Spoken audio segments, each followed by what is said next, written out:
Ya las hojitas que voy a mostrar ahora ya están en su WhatsApp.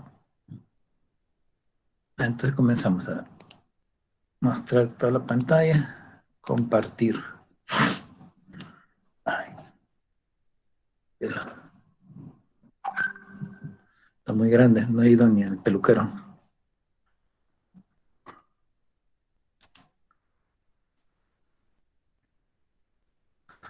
Vamos a hablar de los rayos X un ratito.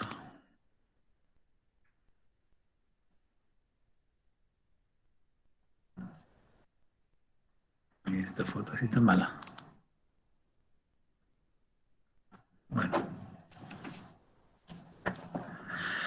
bueno, Reuben fue el quien descubrió esto de los rayos X, ¿no? Estudiando los rayos catódicos, ¿no?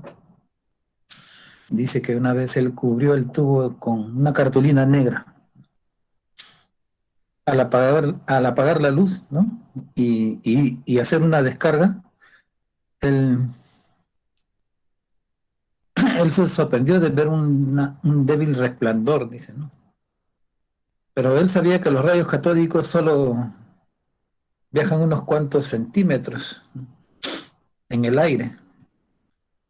Así que al encender un cerillo, vio que la fuente de luz era fluorescente de una pantalla de platino cianuro de bario sobre la mesa. Él entonces vio una fluorescencia y se preguntó qué era, ¿no? Y no sabían qué era, ¿no?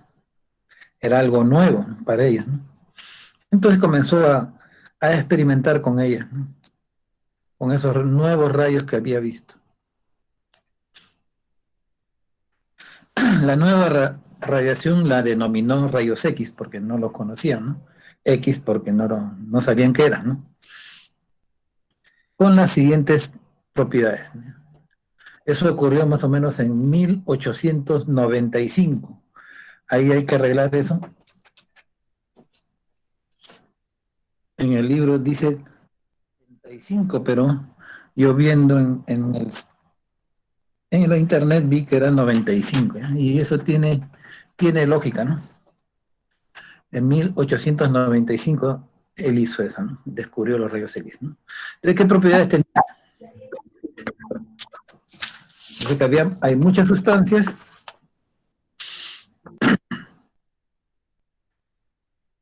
que eran transparentes a los rayos X.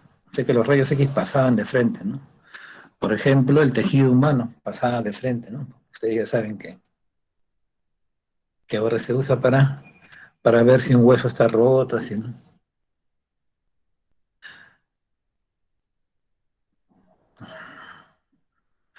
Y él también se dio cuenta de que los rayos no se reflejaban, o sea, no rebotaban, ni refractaban, no podían desviarse, ¿no? Y no había interferencia entre ellos.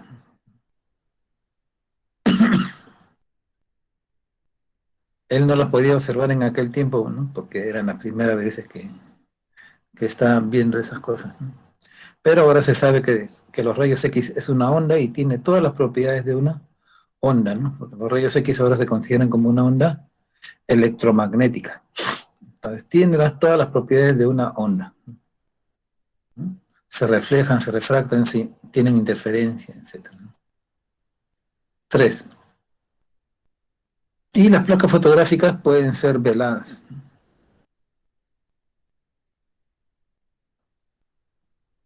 por los rayos X, ¿no? Ahí tenemos las placas fotográficas que nos toman a nosotros, ¿no? Si estamos mal del pulmón, se ha roto un hueso, etcétera, etcétera, etcétera, ¿no?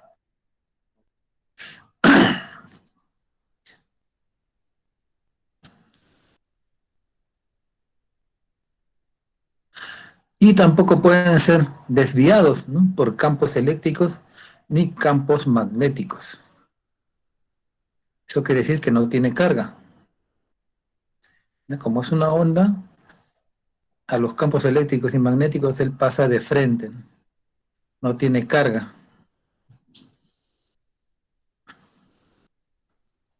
Y los cuerpos electrificados cuando están cargados positiva o negativamente, al pasar los rayos X ellas se descargan, dicen, ¿no? Con los rayos X. O Eso quiere decir, si ustedes están electrificados, pase el rayo X por su lado, se pueden, ¿no?, poner neutros, ¿no?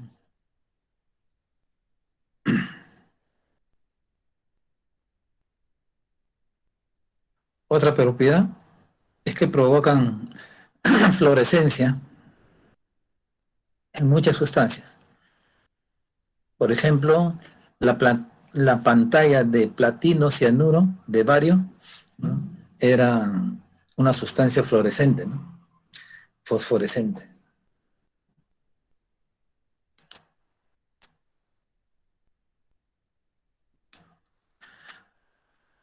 Entonces, ¿qué son los rayos X? Los rayos X son radiaciones electromagnéticas de longitudes de onda bien pequeñas, ¿no?, de 10 a la menos 11 a 5 por 10 a la menos 9 metros, bien pequeñas. Eso quiere decir que su frecuencia también es el inverso de esto por C, y su energía también se puede calcular con eso, ¿no?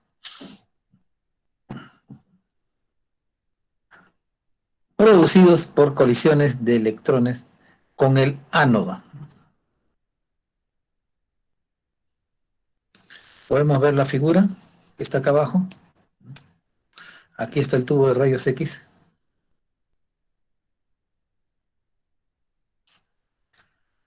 ¿no? El ánodo está aquí, este es el ánodo y este es el cátodo.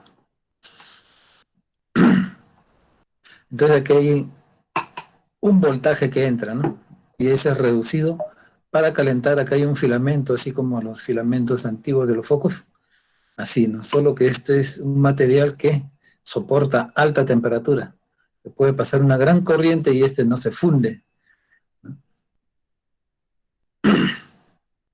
Entonces, ¿qué pasa aquí? Al calentarse produce electrones termoiónicos. Esto se calienta y liberan electrones, y ahí hay una nube de electrones, ¿no?, producidos entonces por este cátodo o filamento, ¿no?, generalmente es de wolframio o de tungsteno, ¿no?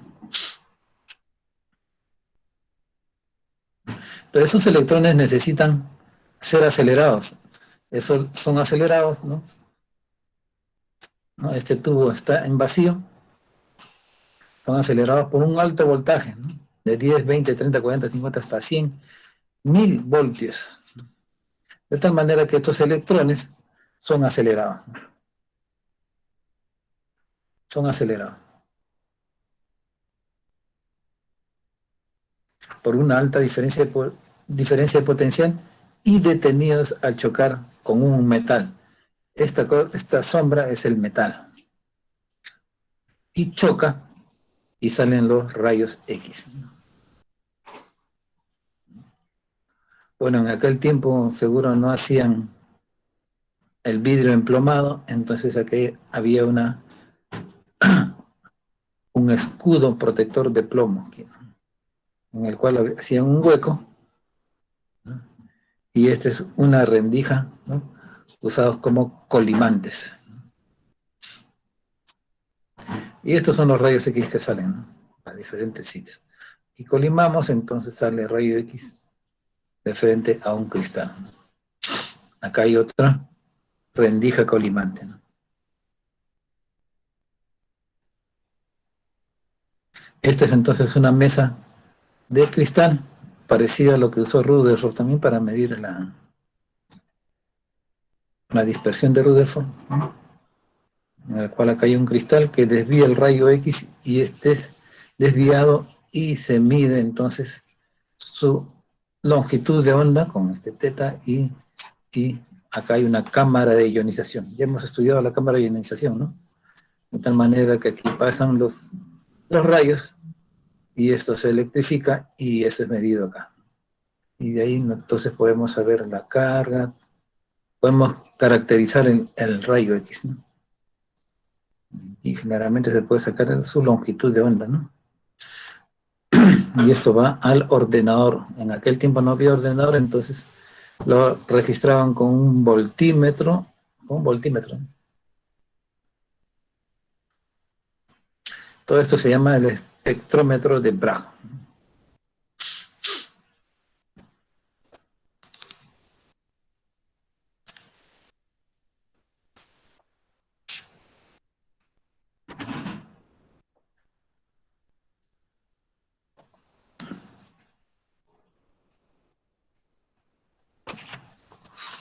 En la figura, entonces podemos ver, ustedes pueden ver también su libro, el capítulo 8, ¿no? Del libro también es este. Podemos ver entonces estos electrones que llegan al metal, ¿no? Al wolframio. Llegan al wolframio, ese metal que estaba sombreado, ¿no? El acelerador, entonces el electrón es acelerado hasta una energía cinética K1. Al pasar cerca del núcleo, estos son desviados, o sea, son atraídos por el núcleo, estos electrones es negativo, y el neutrón y el núcleo es positivo, entonces se atraen, y aquí comienza a cambiar la velocidad. Pues, los electrones son desacelerados y regresan. Entonces cambia de velocidad, entonces cambia de energía cinética, ¿no? El electrón desviado por el campo de Coulomb del núcleo, ¿no? Entonces hay una fuerza que lo atrae y él es desviado y regresa, ¿no? Al hacer eso, ¿no? Pierde entonces, perdió energía, ¿no? De energía cinética ha bajado, pierde energía y producen los rayos X de Bremsstrahlung, ¿no? HNU. Ahora lo conocemos como HNU, pero en aquel tiempo Röntgen no sabía eso, ¿no?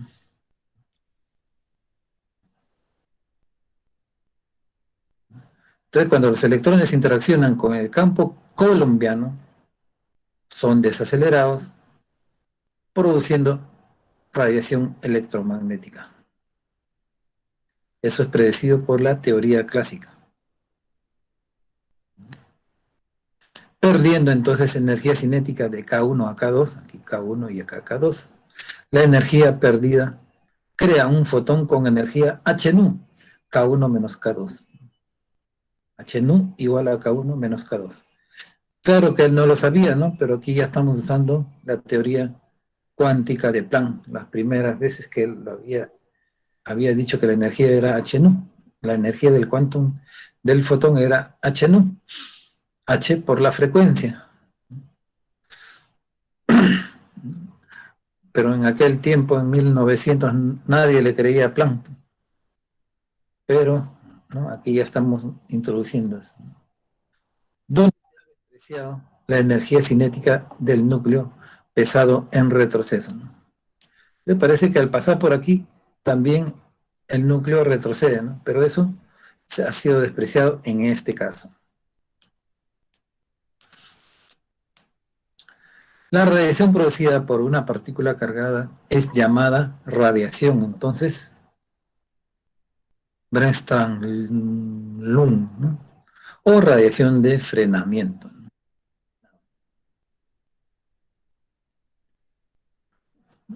Entonces, esos son los rayos X. Hay dos formas de abordar este problema, entonces, de los rayos a ver, Bremsstrahlung. No sé cómo se habla en inglés, pero estoy leyendo en castellano. Uno, una teoría electromagnética, ¿no? ¿Qué predice la radiación continua de cada colisión mientras el electrón es desacelerado? Entonces aquí nosotros podemos ver aquí, a 15.000 voltios produce esta radiación y es continua, ¿no? Haciendo entonces un gráfico de longitud de onda con la intensidad de radiación, con la intensidad de radiación relativa, ¿no? Esto entonces, este fondo es la radiación de Bremsstrahlung. Todos estos son en forma, se ven en forma continua, ¿no? Por eso aquí dice radiación continua, ¿no? Pero aquí cuando subimos a más voltaje,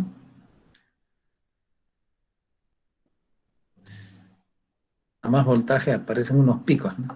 Entonces dice que la teoría cuántica, de la mecánica cuántica, predice la creación de un solo fotón de energía HNU que es diferente en cada colisión. Y estos son estos picos. Hay unos picos aquí, K alfa, K beta.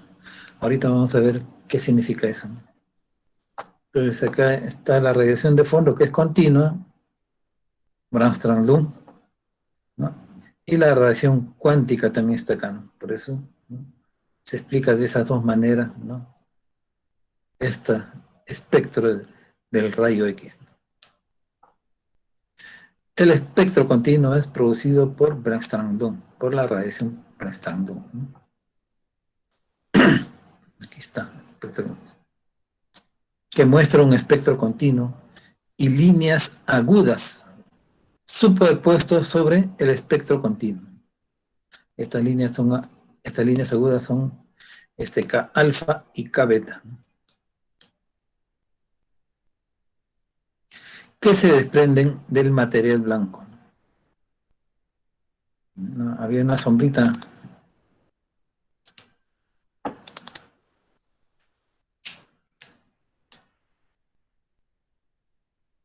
aquí. Este es el material blanco, esta cosita negra.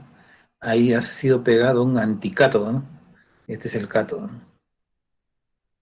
Entonces la radiación acá choca y, y rebota, ¿no? O sale en radiación, ¿no?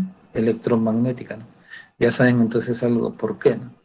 Porque estos electrones se acercan mucho al núcleo, ¿no? Y como hay un campo ahí eléctrico y magnético, entonces los electrones son desviados, ¿no? Esto generalmente, el 2% nomás pasa, ¿no? Como se convierte en radiación X, mientras el otro 98% se calienta, ¿no? Y esto es grande para disipar el calor, ¿no? Aquí adentro debe haber algún líquido que hace que se enfríe, ¿no? Por eso que aquí solamente son destellos, ¿no? Prende y apaga y listo. ¿Para qué? Para que no se caliente, ¿no?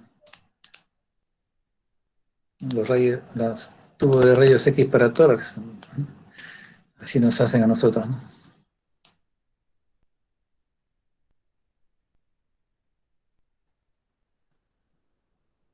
Entonces ese es el material blanco, ¿no? Entonces el espectro depende del material blanco, ¿no? Puede ser de wolframio, puede ser de tungsteno, no sé qué material, aluminio, de repente todos tienen su espectro, ¿no? Característico, ¿no? ¿Por qué escogieron esos materiales? Porque tienen alta resistencia al calor, ¿no? No se malean, no se doblan, no se despegan, ¿no? Hay algunos, esos materiales se despegan del cátodo y el tubo de rayos X, ¿no? Entonces, la intensidad del espectro de Brightman-Lund continuo para un potencial dado depende del blanco, ¿no? Entonces, depende del blanco. Estas líneas para 15 kV, aquí debe ser 20 kV, 25 kV, y aquí un poco más, 30 kV de repente, ¿no? Hay un voltaje, ¿no? De un voltaje gigante, ¿no? 10, 20, 30, 40, 50, hasta 100.000 voltios, de repente hasta más, ¿no? Ahora se meten más energía, ¿no?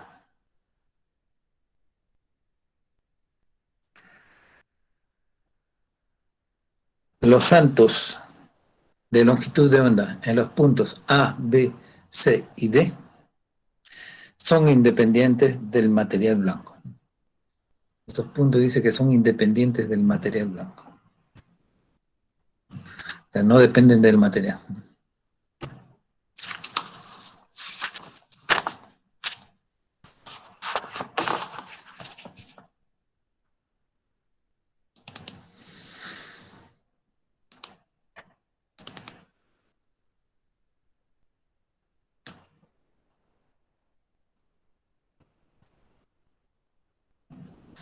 En la figura vemos aquí el gráfico de frecuencia límite, ¿no? Numax por 10 a la 18 Hz, ¿no? Eso quiere decir que este 10 hay que multiplicarle por 10 a la 18 Hz, ¿no? Ahí está mal escrito, hay que ponerle un 10 a la 18 Hz.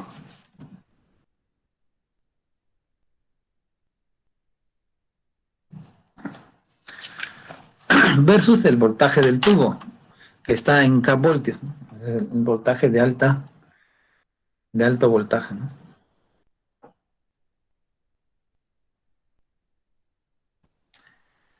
Entonces hay una relación, ¿no? Si vemos esta gráfica,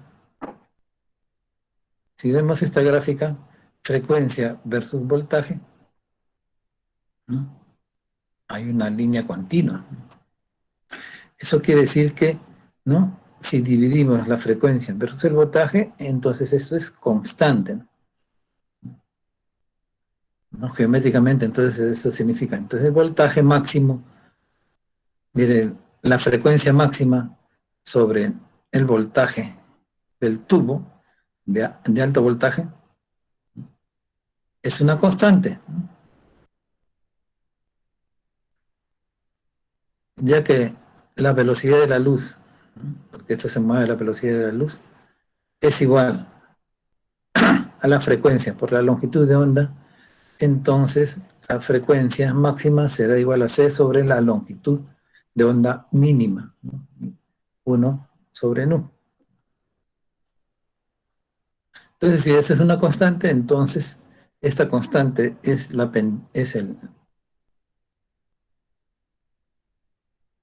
esta pendiente, ¿no? Que es la tangente de este ángulo, ¿no?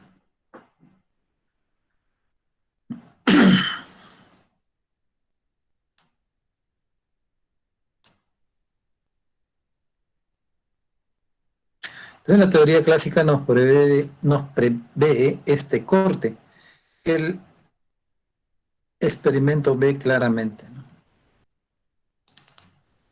Eso es esto.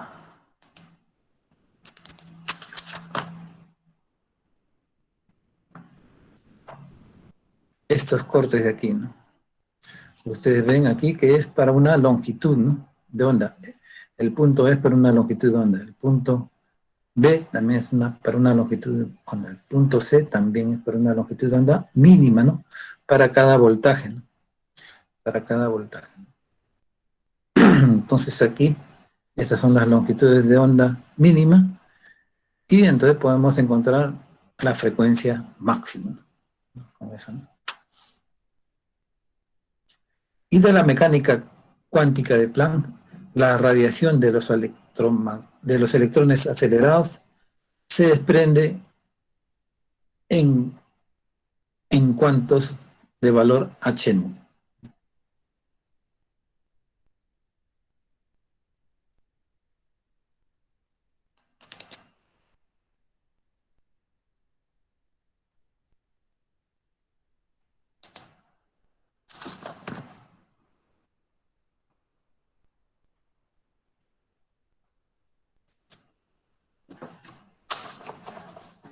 Entonces Planck había predicho eso, dijo que la energía era h, ¿no?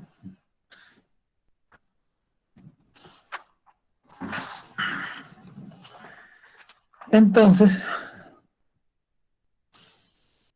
la energía máxima, ¿no?, de los cuantos no es mayor que la energía máxima de los electrones incidentes, ¿no? O sea que h nu máximo, que es igual a la energía cinética máxima, ¿no?, que es igual a E por B, ¿no? Que es energía, entonces esta es la energía, ¿no? La teoría E por B, donde E es la carga del electrón y B es el voltaje, ¿no? Y de ahí entonces podemos encontrar la frecuencia máxima, ¿no? Como es, la carga es conocida, el voltaje también es conocido y el H también es conocido, entonces podemos encontrar la frecuencia máxima. Pero la frecuencia máxima también lo podemos encontrar, ¿no?, de aquí, ¿no? Ya que conocemos de la gráfica anterior, conocemos la curva continua, ¿no? Corta en el eje de las longitudes de onda en una longitud de onda mínima. Entonces esto se puede leer, como se es conocido, entonces podemos encontrar también aquí el H, ¿no? En este experimento.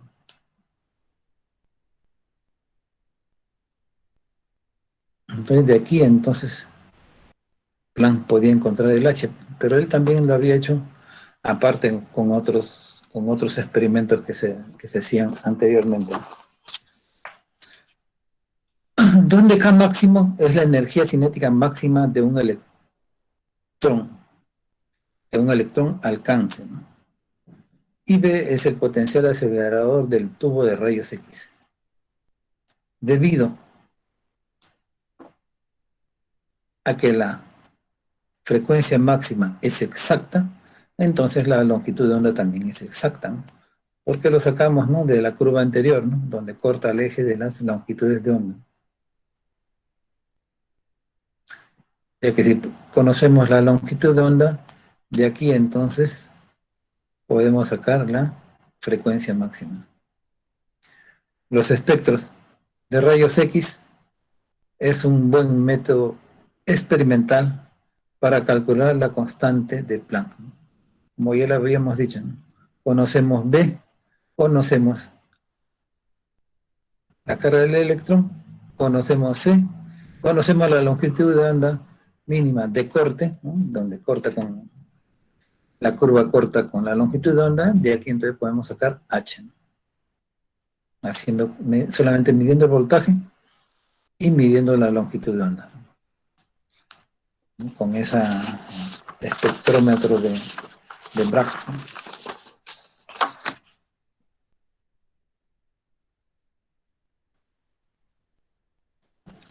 Muy bien.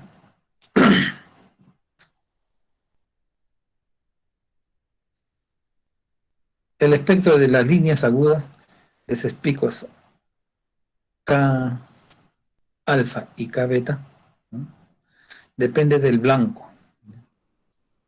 Su intensidad para aquel blanco depende del potencial acelerador, o sea, del voltaje que uno le da, ¿no? Entonces, su intensidad. Entonces, la intensidad depende del voltaje que uno le aplica, ¿no? El espectro de las líneas agudas, K alfa y K beta, depende del blanco, depende del material del blanco, ¿no? ¿Y cómo se explica eso? El K alfa y el K beta. Ahora vamos a explicar, ¿no? En aquel tiempo no sabían que incluso recién estaban naciendo los modelos, ¿no? Los modelos atómicos, ¿no? Estos modelos atómicos en el cual decía que los electrones de un átomo están ordenados en capas alrededor del núcleo, ¿no? Como dice aquí. Pero en aquel tiempo no se sabía, ¿no? Recién estaban naciendo estas ideas, ¿no? Pero estas nuevas ideas ellos lo aplicaban, ¿no?, para explicar qué era el K-alfa en este caso, ¿no?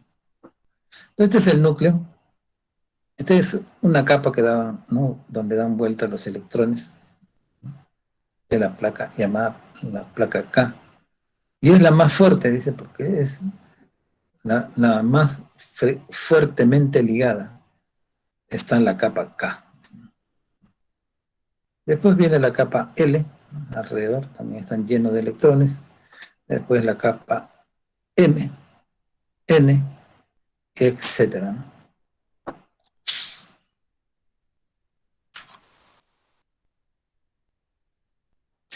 Todo el electrón viene por aquí.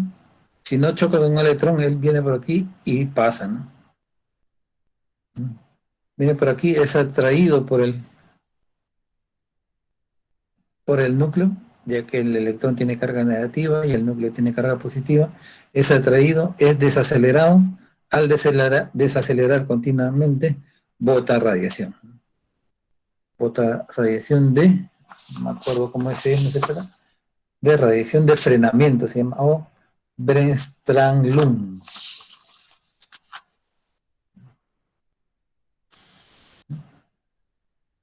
Pero eso es K alfa y K beta, lo vamos a explicar aquí ahorita, ¿no? Cuando los electrones incidentes botan un electrón de la capa K, ¿no? O sea, un electrón choca, pasa por aquí y ese electrón sale, ¿no? Y el otro electrón también sale, ¿no? Un electrón de la capa L cede energía de rayos X cuando llena el hueco en la capa K, ¿no? Entonces, acá hay un electrón de L, este, esta capa acá está vacía porque el electrón ha chocado o lo ha desviado. Entonces, un electrón que baja para acá, ¿no? Lo llena, ¿no? Un electrón de la capa L llena el vacío que hay en la capa K, ¿no? Entonces aparece una radiación característica del material del blanco, ¿no? Y se llama línea K alfa.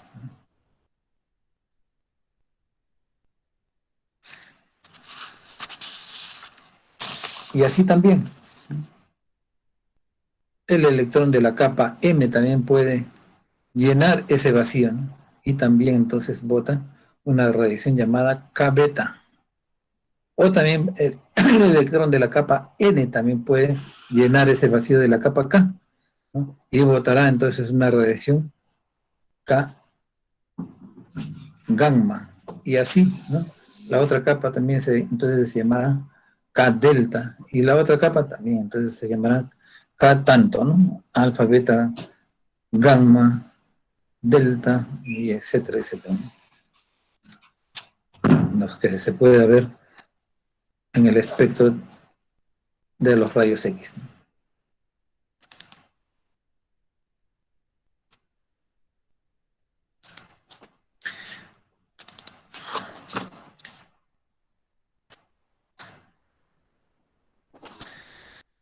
Entonces el electrón de la capa M que llene la capa K cede energía de rayos X llamado línea K beta.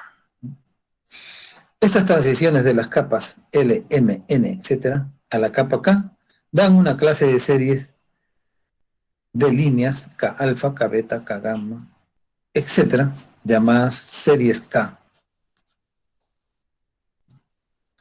Entonces, cuando los electrones incidentes sacan electrones de la capa L, ahora ya no sacan de la capa K, sino sacan de la capa L, estos huecos son llenados por electrones de la capa, ¿no? Que siguen, después de la L sigue la M, ¿no? M, N, O, etcétera.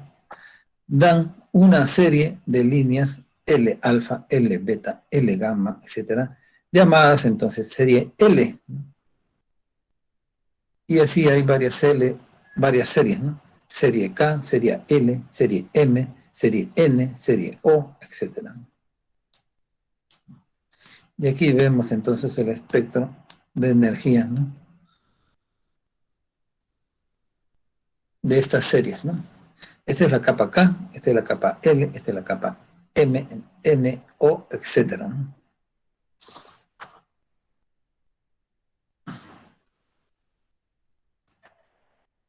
Entonces, estas son las transiciones electrónicas más cercanas al núcleo que dan lugar a los espectros característicos de los rayos X, ¿no? Entonces, si un electrón de la capa K es arrancada, entonces se puede llenar con la capa, con el electrón de la capa L, y esta bota una radiación llamada K alfa, ¿no? Si lo llena la capa M, es llamada K beta. Si lo llena la capa N, es radiación K gamma, y así, ¿no? Si lo bota la siguiente capa, se llama K delta. Y este es llamado serie K. Y también puede haber otras líneas, ¿no? Si un electrón de la capa L sale, entonces puede ser llenado por un electrón de la siguiente capa M, y esta, al llenar la capa L, produce una radiación llamada K alfa.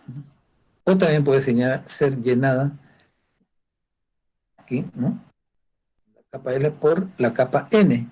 Entonces, al llenarlo, produce una radiación llamada radiación L beta. o si no por la O, llamada L gamma, o si no por la siguiente, llamada L delta. Esta es llamada la serie L, ¿no? Y también ahí puede pasar que se puede liberar la capa L, y entonces ellas son llenadas por las de arriba, ¿no? Llamadas, entonces serie M está compuesto por las radiaciones M alfa, M gamma, etcétera, ¿no? Si hay más capas, salen más, ¿no? Y después acá hay otra serie, la capa N, ¿no? Esas radiaciones ya no se verán de repente, ¿no?